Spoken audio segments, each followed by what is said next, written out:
Now, this week, I reported the shock news that the Sussexes' $100 million Netflix deal had been sensationally cancelled, with the couple pocketing just a small fraction of that total amount of $100 million. Well, the latest bombshell news, following a detailed audit by the Mark Dolan programme, with the advice and input of world-renowned financial experts, is that given their extraordinary outgoings and Hollywood lifestyle, and given their diminishing income, diminishing popularity and diminishing relevance, there's every chance that the Duke and Duchess of Sussex could be bankrupt within 3 years. That's right. The Sussexes are heading for bankruptcy within 3 years if things don't change. Now, there's an old saying, when money goes out the door, love flies out the window. And this is yet another reason why the Mark Dolan Show is the only show in the world to have placed Harry and Meghan on 24/7 divorce watch. Because if things don't improve for the couple, if their financial fortunes don't change, they face ruin. And in the context of that, there is no way that the marriage can survive.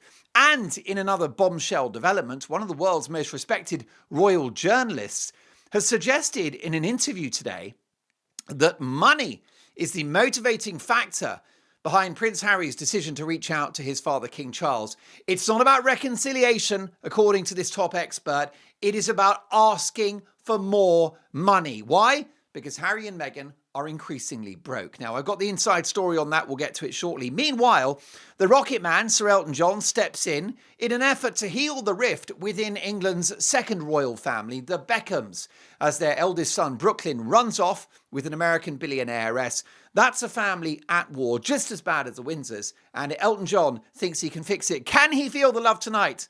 I'll let you know about that shortly. Plus, my neighbour's cat, Reg, is back. Very naughty. That's at the end of the video. But let's get to Harry and Meghan, who, according to a detailed audit by the Mark Dolan Show, are facing financial ruin. And the timescale for bankruptcy is 3 to 5 years. Why? Because of their diminishing income and their enormous outgoings. We'll have a look at both.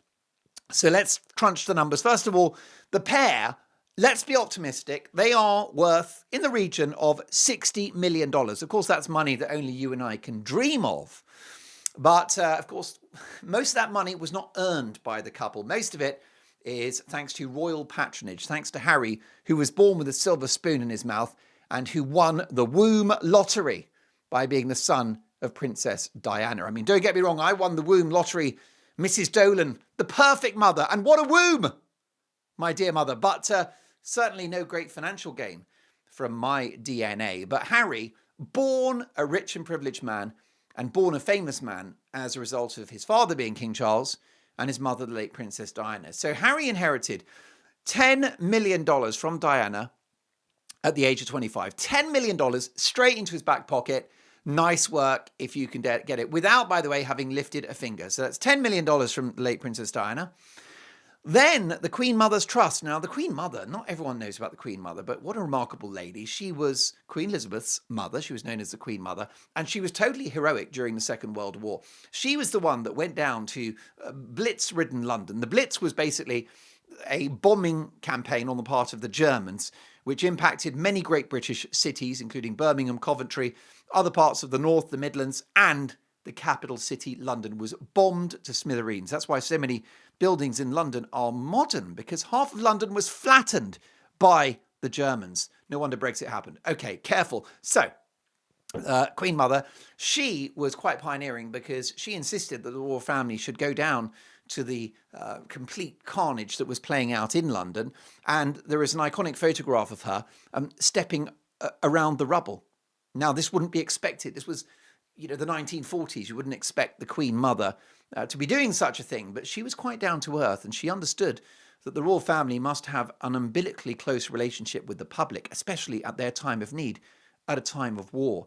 So she went down there, she got her shoes scuffed, she got her hands dirty, she shook hands with people, she engaged, and of course that was massive, massive PR for the royal family at the time, which will never be forgotten. The reason why the British royal family have sustained and haven't been overthrown is because the British royals have always understood that they must deliver for the British people, that there must be a relationship of mutual respect and a relationship and a duty of service to the public. The Queen Mother absolutely personified that, as did her daughter Elizabeth and her son-in-law Prince Philip.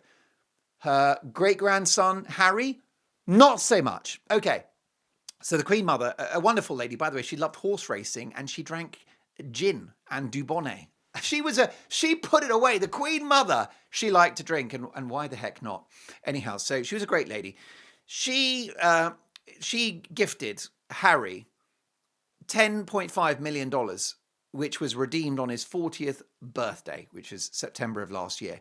So he pockets 10 mil from his mother Diana, late mother Diana, pockets another 10 million, completely undeserved, from the Queen Mother. By the way, what would the Queen Mother have thought of the book Spare, or the documentary on Netflix in which her daughter, Queen Elizabeth, was mocked by her great-grandson? First of all, she'd be turning in her grave. If she was here, she would rescind the money. The Queen Mother would probably sue to get that money back, because there's no way that she would bequeath $10.5 million of her hard-earned, well, maybe not earned, but certainly, her legacy, her financial legacy. She wouldn't share that with a spoiled so-and-so like Prince Harry, the world's least happy millionaire. Humpy-dumpy-dumpy-dum. Poor Prince Harry. Oh, I'm so poor now. I don't have any money. Humpy-dumpy-dumpy-dum. Well, you know what, Harry? I mean, that's the great irony, is that given the choices that he's made in the last few years, particularly devastating among those choices was his decision to marry Meghan Markle. My husband, I call him H. Catastrophic decision. What it's done, it's left him without a family, without a country, without a royal role, without his military honours and the different positions that he held within the military, without a lot of his charitable causes.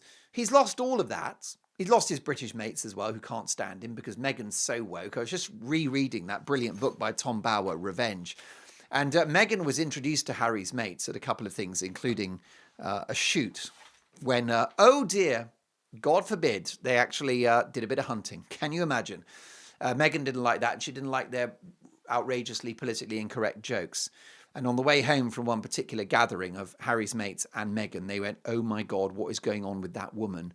She's a nightmare. She's a nightmare was the quote. Well, the friends were right. And if only Harry had listened to his friends. When you're about to marry someone, you should listen to your friends.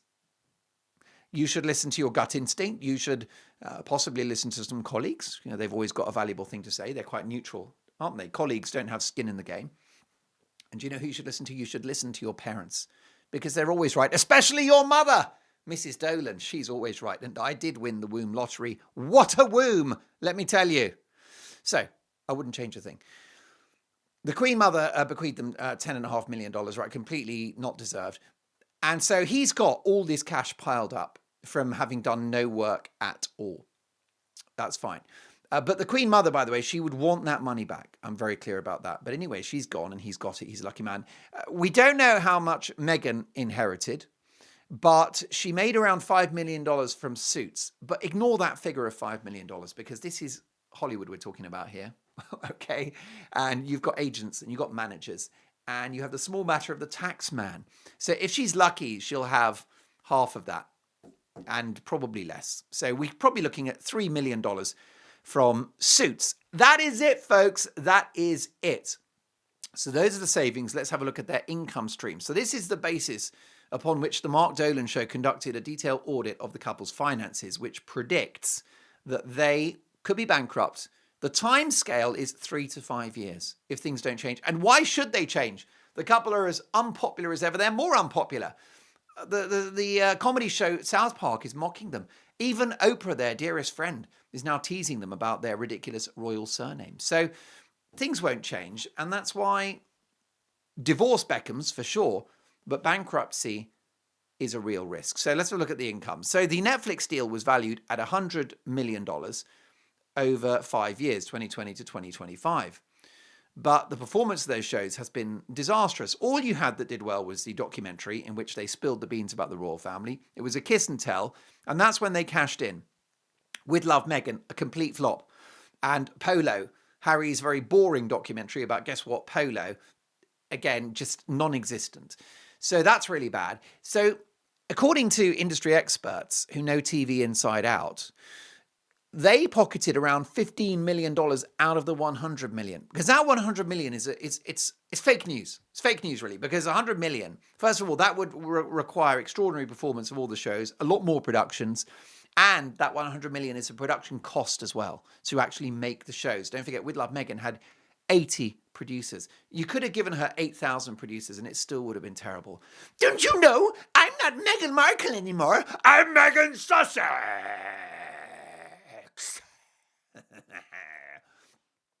So the shows that they've had, apart from the documentary, were flops. And they estimated to have taken $15 million out of the 100 million, okay? Again, that's subject to tax, management costs, all the rest of it. So we're down to $6.5, $7 million if you're lucky. Then there was a Spotify deal, which has been quoted at $20 million. Again, it's not true. It's fake news, okay? Because the Spotify deal, that may have been the sort of ballpark figure if they delivered for several years. But of course they didn't. They had one season of their unlistenable podcast, The Archetypes. Why do they put their son's name into the title of everything they do? Why is Archie's name part of their charity? He was about, I think he was just born, maybe 1 year old, 6 months old, when they came up with Archwell, which is their charity. And then their first podcast was called Archetypes. Why are they putting their child's name into their products? A child that's barely been on the planet for 5 minutes. I think that this is a form of narcissism, but it's projected narcissism. So it is Meghan's narcissism upon her offspring. Because, of course, if I'm a genius, which she thinks she is, well, then my kids are geniuses too. That's why she wants to start a business with Lily. Have you heard that?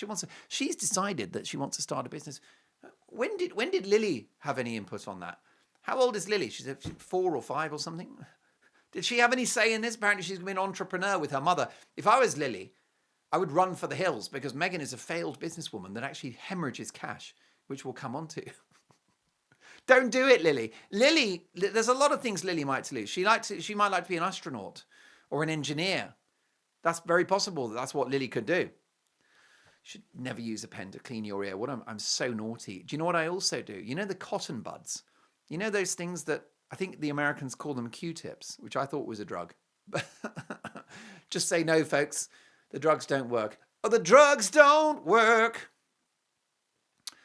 Q-tips, right? These cotton bud things. And it literally says on the box, do not put these in your ear. And what do? It's the first thing I do. They go straight in the ear. And I love it because they're a bit yellow when they come out, which means that you've cleaned your ear. My favorite thing, and this is too much, I know, because a lot of you in Australia and New Zealand have your breakfast at the Mark Dolan Show. So look away now, but occasionally you'll catch a little sort of a nice gelatinous lump, kind of a sticky brown composite that comes out of you. And is that not the best thing in the world? There's a very popular lady. We're going to get to, by the way, can the Rocket Man save the Beckhams? Rocket Man, burning out his fuse out here alone. Rocket Man, by the way, pretty terrible lyrics. What a melody. Demonstrating the genius of Elton John. But can he fix England's second royal family, who are the Beckhams? That story has amazing parallels to Harry and Meghan. We'll come to that. And also Robert Jobson, what a journalist. His revelations about Harry wants to reunite with Charles for money only. Come to that. But first, so this podcast has been unsuccessful. But no, I don't like the way that they put the child. Lily, she might want to be an engineer or a chef. She might like to be a TV host. Perhaps she wants to be on YouTube like the Mark Dolan Show. She's seen the unprecedented growth of this program. We have a simple goal, which is to be number one, which with your help is going to happen. She might like to work at Hooters, which was a very popular American restaurant chain. And the women there, the girls that work at Hooters are very spirited young women. They've got enormous personalities and they've got buckets of charm. They're very earthy girls. They're the real deal, the real McCoy. No nonsense. Bright and shiny and jolly and upbeat, the girls at Hooters. Maybe that's what... Yeah, I don't judge these people. I don't judge anyone. I love everyone. I think everyone's precious. And I don't judge. But the Duke and Duchess of Sussex are the biggest snobs the world's ever seen. Harry hasn't seen a human being that's normal in about 5 years. Because now he's in the Hollywood bubble and he's just neighbours with Oprah Winfrey. And he has dinner parties with George Clooney, who's always banging on about how he's had to lose weight for some new role and grown a beard. And please, George, I'm trying to enjoy my watercress soup. I might drown in it just to make this end. Nothing wrong with George Clooney. He's made a lot of movies that are very good. I love George Clooney. But just, if that's is that your life now, that George Clooney is your best mate? I don't think so. I don't think so. So the Spotify podcast was called Archetypes, which has got Archie's name in. It's a freak show. Why would you put the name of your kids in your product? I don't get it. It's obscene, actually. It's extremely against the interests of a child. Also, Meghan, she shouldn't be talking about Lily's future. She shouldn't say on a podcast in 2025, I want to start a business with her. That is inappropriate. First of all, it creates interest in the child, and she's apparently worried about their safety. But she talks about them non-stop and posts creepy pictures of them on the internet. It was so different with Prince George's photograph, which was done a proper portrait. You see his face. It's his birthday, Prince George. I got no problem with releasing a picture of your child on their birthday, going, it's his birthday, we love him, right? That's beautiful. That's gorgeous. But what they do, the Sussexes, is they post photos all the time, outside of birthdays and special occasions, just images and photographs of Archie and Lily with a big heart on their face, which I think is creepy because it looks like it's been doctored by a serial killer. Or pictures of them from behind. That doesn't protect their privacy. That harms their privacy because it creates interest among bad actors who are like, what does the kid look like? I need to find out. It's exactly the way to do it is how William and Catherine are on it. By the way, congratulations to George. A bit of a spooky fact before we get on to the catastrophe that is the Markle's finances. And it's this, which is that... very important I tell you this. Yes, that George, the eldest, of course, he's now third in line to the throne. And when Charles passes, he'll be second in line to the throne because he is William's son. When he turned 12, which he did this week, did you know that he's not allowed to fly with his father anymore? That is exactly right. He has to be on a separate airplane. He can't imagine that. This little 12-year-old can't fly with his old man anymore. And apparently Charles is furious with William helming, I think it's a helicopter. I think he's got a license to fly something. He's got a license to kill. But yeah, and Charles is not happy with William flying. I think it's a helicopter. And understandably so, because Charles is like, you're my son and heir. I don't want that prize royal numpty Prince Harry coming back to lead the United Kingdom and the Commonwealth. So little George cannot fly with his father anymore because you can't lose two heirs in one fell swoop. Pretty extraordinary, isn't it? But there you go. That's the reality of it. It's the same in America, of course. The president, el presidente, and the vice president, the vicepresidente. El presidente, vicepresidente, no volare avione a grande Susamene. Struggling a bit with the languages today. I've actually ordered some of Meghan's flower sprinkles because I find that they give me a lot of energy, in fact. Because I've always said that the flower sprinkles that she sells on the As Ever website, I believe that they're toxic, hallucinogenic, and people aren't supposed to eat flowers. That said, since I've been eating Meghan's flower sprinkles, I do get an unnatural high, and I find them very Moorish. The Spotify campaign, right, the Spotify podcast was not successful. The figure that we heard was around $20 million, but there's no way that Spotify are paying the couple $20 million for 12 episodes of a flop podcast that no one listened to, which has got the name of their son in it, which we all think is creepy.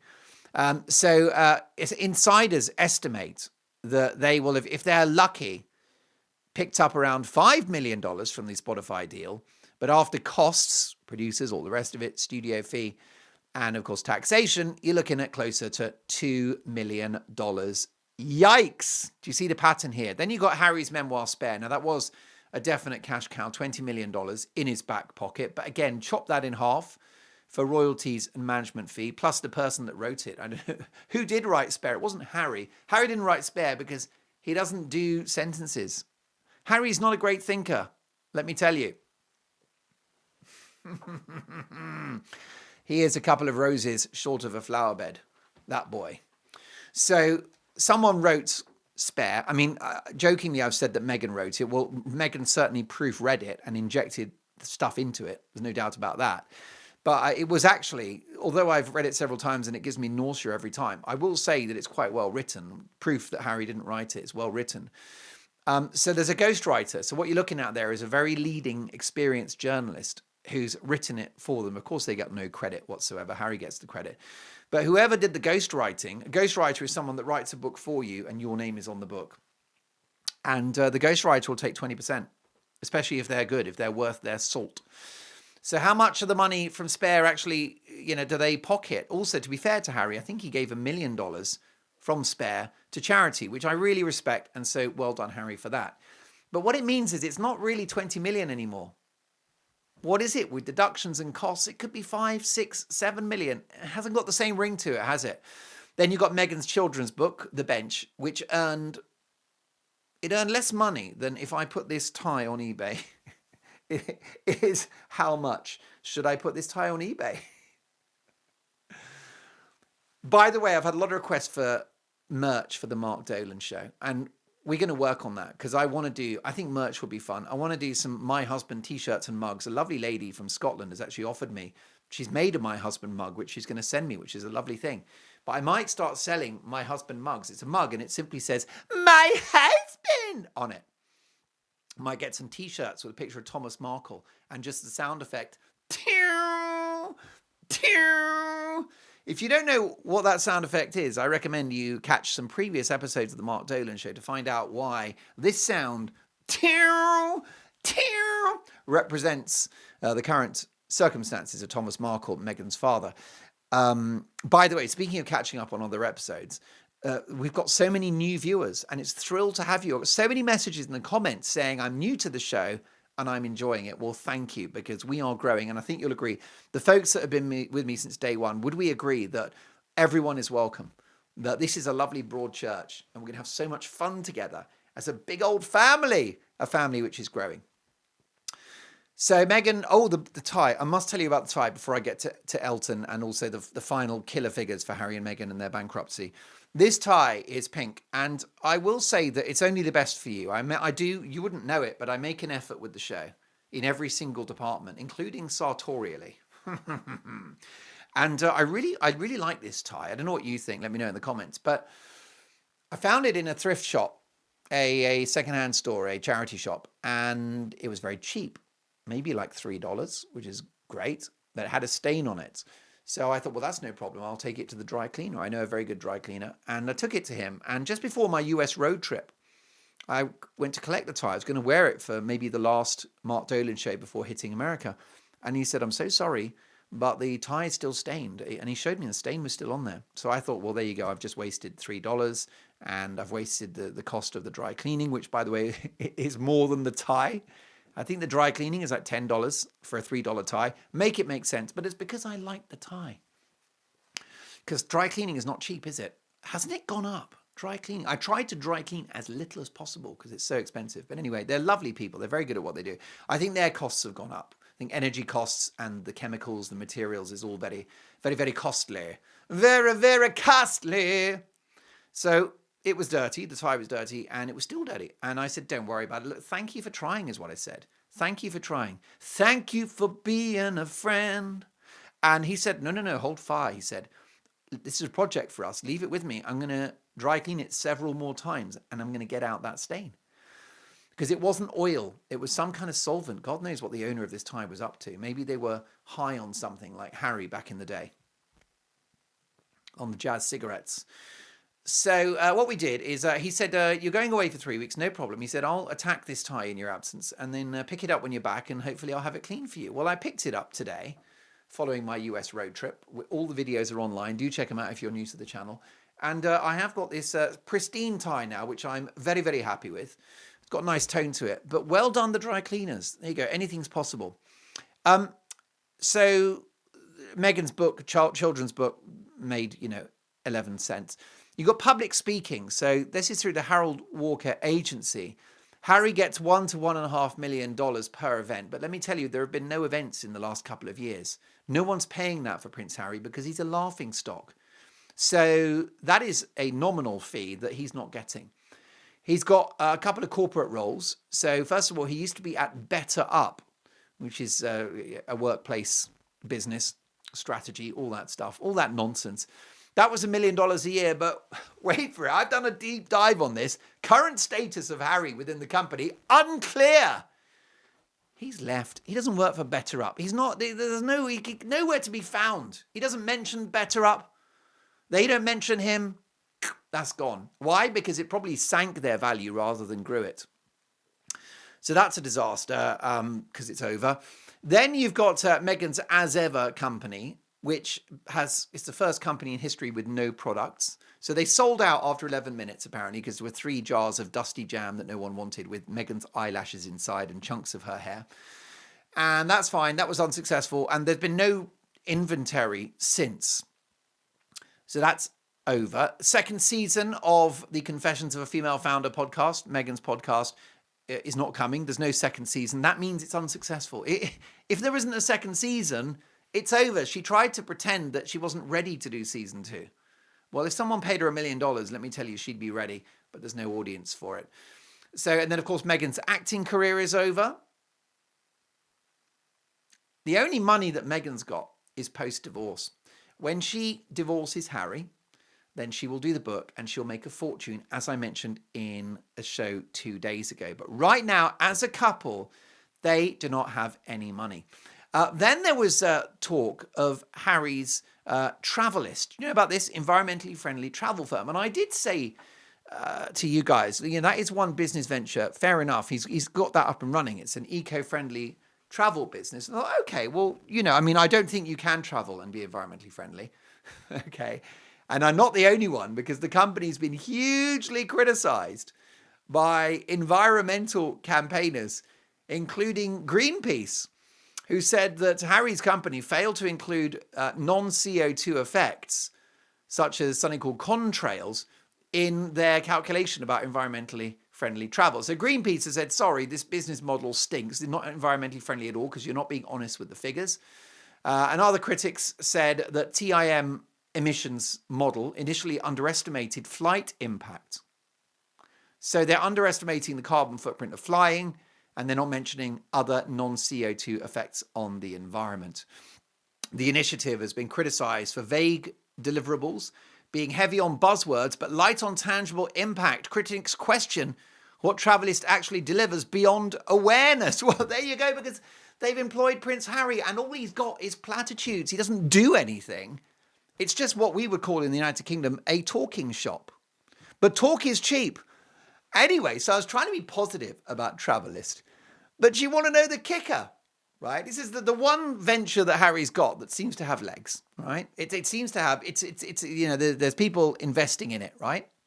I've got a few companies that are on board. MasterCard, who are massive. Another company called Sabre, who are apparently very good as well. I think Google have some sort of role. So there's a lot of corporate cash going into it. So I'm thinking, you know what, Harry, maybe this will save you. Maybe the Travelist, the environmentally friendly travel company, maybe that is your money spinner. But are you ready for this? The Mark Dolan Show can exclusively reveal Harry is in an unpaid role. There's no income. So when he went to China, it actually cost him money. China. He went to China, who, by the way, are the biggest polluters in history, to lecture them about the environment. I mean, so ironic, on a private jet. Harry doesn't get paid for Travelist. Travelist is a non-profit. So it's over. There's no income from that. Harry's broke. They'll be bankrupt 3 to 5 years. And all it is the Queen Mother's money and Diana's money and the traitorous book Spare that are keeping the couple going. And it's quite shocking and it's outrageous. And by the way, Centibale, that's the last credit, a smoking ruin of a charity. Because Harry couldn't run a bath. He lacks competence. Why? Well, because he's unintelligent. And he's just a privileged toff who won the lottery, as I said earlier. He won the womb lottery. He's a very lucky man, and he's completely ungrateful. The expenses don't stop there. Before we get to Elton and my neighbour's cat, Reg, the Montecito mansion, purchased with a $10 million mortgage. That mortgage costs them $500,000 a year, right? That's a lot of money. That is a lot of cash, just up to $500,000 a year. just to keep a roof over their heads, a staff of 15 housekeepers. Then don't forget you've got security, which is $2 million a year. Harry's lost $3 million on failed court cases in the UK. The kids' education, at least $100,000 a year. And then, folks, you have the small matter of their staff. Now, they've had to cut their staff recently. They fired 6 people who were doing the impossible job of making them look good in the press. And that's a thankless task if ever I heard one. So they've laid off staff as well because they are broke, but they still have several people, including those 2 figures who attended high-level secret summit talks with King Charles. They won't be on less than $100,000 a year, most likely more than that. So the staffing costs for the couple, 6 people, you're looking at in the direction of $1 million of staffing costs, if not more. If not more. So it's all going out. None of it is coming in. And the Mark Dolan Show can exclusively reveal that the couple, at this rate, are heading for bankruptcy in 3 to 5 years' time, at which point, very, very clearly, there will be no marriage. And Harry will go back to the palace, cap in hand, saying, hey, Dad or brother, you need to bail me out. And of course, bail him out, they will not. Now, I've got more on this because Robert Jobson is a very good royal journalist. He's written a fantastic book about Princess Catherine. And I've worked with him several times. He's a really nice guy and a fantastic hack. And I mean that in a positive way. A real newspaper icon who is also just a fabulous writer of non-fiction. And he was talking to The Sun's excellent online royal show, which I can recommend. He spoke to Matt Wilkinson. And he has revealed that he thinks that Harry wants to secret talks with Charles, not for reconciliation, not to make up, not to say sorry. Sorry, it seems to be the hardest word. Did you know that Elton John wrote most of the lyrics to that song, unusually? So here's the truth. Harry, according to Robert Jobson, who knows his stuff, Harry wants to see Harry. He wants to see Charles for money. And so he said, he talked about the deal, about that $100 million deal. He said they were never going to get all that cash from Netflix, which is true. And he said the talk of that figure sort of blew a lot of people's minds. But I think that was just for productions and things that they're supposed to have done, which hasn't happened. He said, where does it leave them? And then he said, probably with a bowl out, looking for handouts, looking for a bailout from none other than King Charles. And Charles won't do it. But let me know what you think in the comments. Do you think that Charles should bail Harry out? If he does actually in 3 years' time become bankrupt, do you think Charles should bail Harry out? Because I know that most of you will probably say no. But what about if your son was in financial trouble? If your son or daughter was flat broke and they had no money even to feed themselves, and let's imagine you were independently wealthy, would you not find a few $100,000 or even a few $1,000s just to keep them going? Let me know in the comments. Should Charles bail Harry out? Before we go, someone that's definitely not poor is Sir Elton John, who has sold in the region of 400 million records. He's one of the greatest icons in world history. Music, philanthropy. He bought a soccer club which was incredibly successful called Watford. He's transformed the perception of gay people, gay rights, the Elton John AIDS Foundation, which has raised hundreds of millions of dollars. He's funny, he's talented, he's a genius. I'd actually never met anyone that didn't like Elton John. No, his music is not for everyone, but I don't know anyone that doesn't love the guy. And Elton John has stepped into a huge conflict in England's second royal family. The Beckhams are England's second royal family. And they're massive.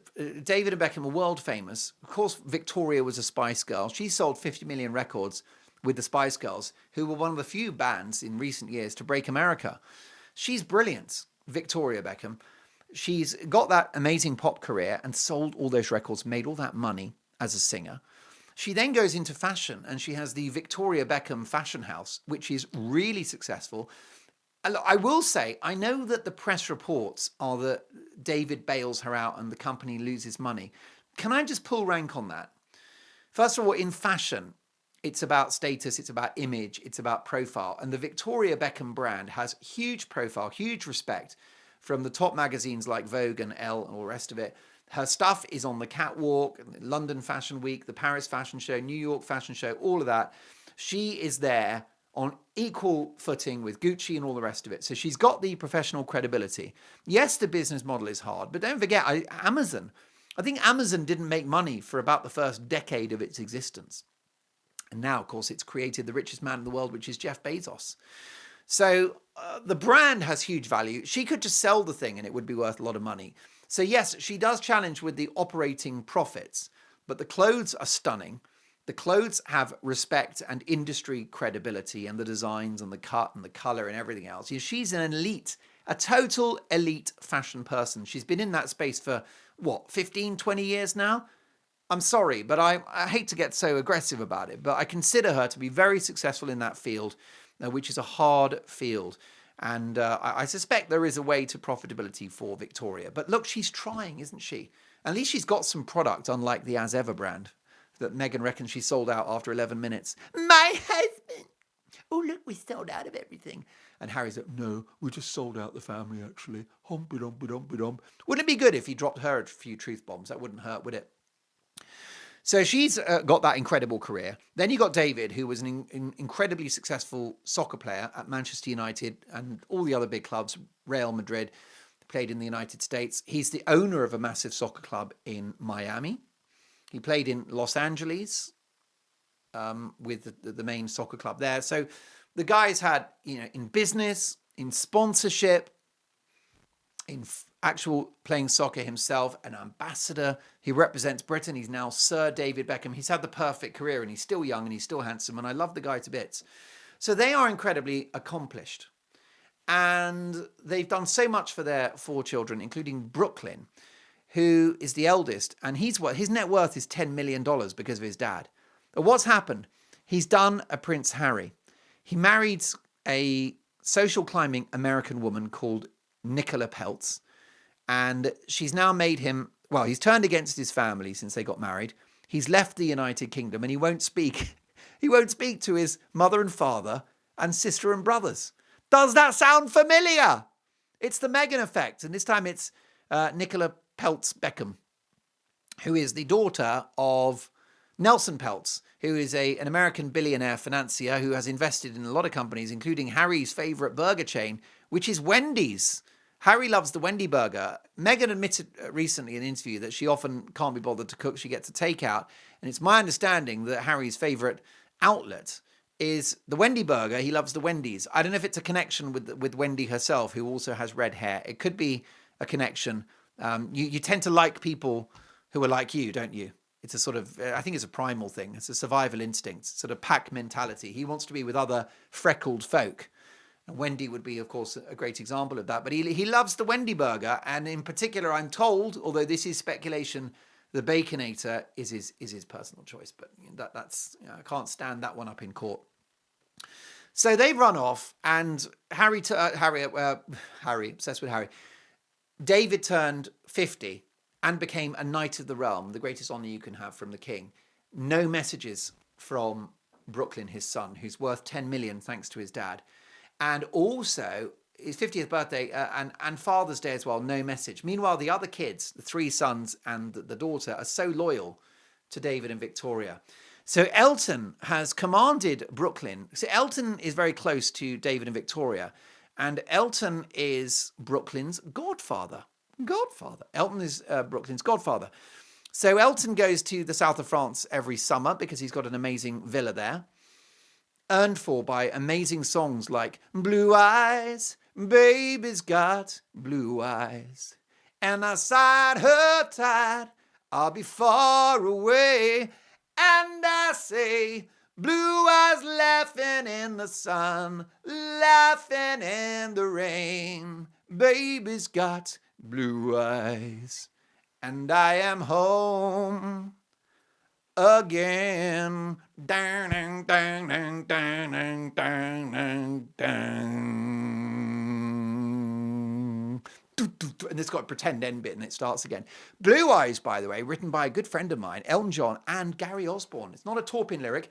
Gary Osborne, who is the author of that song, the lyrics, and he emails me. This amazing man emails me, and he's actually emailed me about Ozzy Osbourne, who's sadly passed. God bless Ozzy, may he rest in peace. And I'll tell you about that in tomorrow's show. I'll read you Gary Osborne's email. But Blue Eyes wasn't a bad track, was it? He also Gary Osborne wrote Little Genie, which was went to number 3 in America. It was Elton's biggest hit. It was early 80s. It was Elton's biggest hit since the early 70s.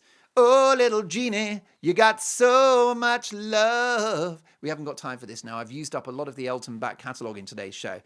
But he is the godfather of Brooklyn, the eldest. And he's got a house in, Elton's got this incredible palace in the south of France, which I believe he deserves for his incredible career and hard work. I do. I just believe that. I think he's earned it. He's paid his taxes. He stayed in Britain when taxes were 90%. So he's earned that palace, in my opinion. And he's invited Brooklyn and Nicole Peltz, whose father owns the Wendy Burger, Baconator. And basically what's happened is that he demanded that they join him for a crisis lunch in Cannes, which is also in the south of France. Elton's place is in Nice, that's my understanding. The restaurant was in Cannes.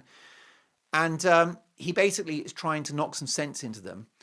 And the insider said Elton is the showbiz equivalent of Switzerland, right? He's neutral. He's not taking David and Victoria's side or Brooklyn's side. He's in the middle, and he wants to bring the family together. He adores his godson, and he loves David and Victoria, and he loves the other kids as well.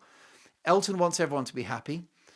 And this is a gentle reminder from Elton that life is short and that you've got to patch things up. Elton was apparently and reportedly very discreet. He didn't want to go beyond his godfather role. He didn't lay down the law. It wasn't one of those famous Elton rants. Okay? I don't do videos. I don't do pop music. I write songs. I'm not doing this video. None of that. Just normal, calm Elton, just saying, I love your parents and I love you guys. Life is short. Get this fixed. Reunite. And be the happy family that you deserve to be. And he's so right about that, making the world a far better place. You see Elton, right, not divisive. There he is. He brings people together with his music, and he brings the Beckhams, England's second royal family, together with his rather healing message. And he's totally, totally right. Folks, been great talking today. Please like, subscribe, and hit the notification bell. And I will tell you that the show drops at 9 p.m. in the UK every day. Early morning down under, 1 p.m. on the west coast of the United States, and 4 p.m. on the east coast. I cannot wait for the next video. Stay awesome. Before I go, basically, there's a cat that comes to my house. It's not my cat. He's called Reg. He's not my cat. And this cat belongs to my neighbor. And I think he's got about 8 or 9 properties that he visits. And he's quite a legend. We love him. And I think you love him too. I've been away. I've not seen him since I got back, and he appeared rather wet and smelly in my back garden. So Reg gets to sign things off, and I'll see you for the next video. Bye for now. A very special thing has happened because it is pouring with rain outside in London. London didn't get the memo that it's July, but we do have a special development, which is that Reg strikes back. So I haven't seen Reg since getting back from my US road trip. And he's been quite absent. I'm told by my family that he's been absent without leave, AWOL. But I'm delighted to say that the world's most gorgeous feline has returned. And I think there's one good reason why he's back. And that's because he is soaking wet. Can you see that wet fur? And therefore, I think he wants to have a bit of a dry clean. Hello, Reg. Can I tell you, Reg, that my viewers have missed you hugely? Because I've been in America not able to take care of you and give you your free meals that you don't pay for. And they are so happy now. They will be so happy to see you back. Although, obviously, quite shocked that you are so soaking wet. It's not a good look for a showbiz cat. Because, Reg, the Mark Dolan Show is growing, which makes you a celebrity cat. You're now one of the most famous cats in the world. By the way, that's not my beer. That's my eldest son, Elton's beer. Taking after Elton, quite literally, with his partying ways. I will say that my eldest son, Elton, has worked very hard at college and has earned those beers. I've actually got the ironing board up for today's shirt, which is a crisp white shirt. And then, of course, a beautiful pink tie.